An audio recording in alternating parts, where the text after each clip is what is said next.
અમદાવાદના હૃદયમાં વહેતી સાબરમતી નદી.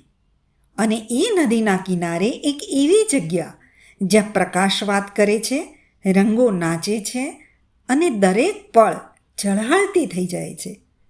આ છે ગ્લો ગાર્ડન. રાત્રિના અંધકારમાં આ ઉદ્યાન જીવતું થઈ જાય છે.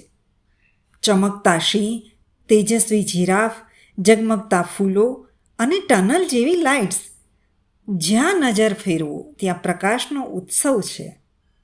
આ ગાર્ડનને આકાર આપ્યો છે અહેમદાબાદ મ્યુનિસિપલ કોર્પોરેશને અને ગાર્ડન બનાવવામાં આવ્યો છે આશરે 3 કરોડના ખર્ચે. આ ગાર્ડનનો વિસ્તાર છે 4500 ચોરસ મીટર અને તેમાં 50થી વધુ સ્કલ્પચર મૂકેલા છે. અહીં બાળકો માટે ઝૂલા અને રમવાની જગ્યા, યુગલો માટે છે શાંતિભર્યો માર્ગ અને દરેક માટે છે યાદગાર ક્ષણો. જ્યારે રાત્રિ ચડી આવે છે ને ત્યારે સાબરમતીના કિનારે આ ગ્લો ગાર્ડન એક સ્વપ્ન જેવો લાગે છે.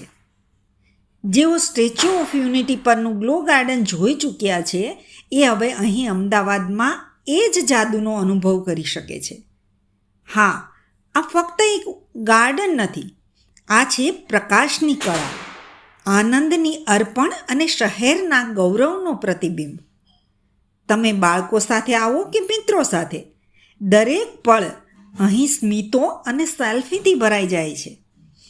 તો આ વખતે રાત્રે બહાર નીકળો અને સાબરમતીના કિનારે ફરવા જાઓ ત્યારે અનુભવજો અમદાવાદનું નવું ઝળહળતું સ્વપ્ન, ગ્લો ગાર્ડન.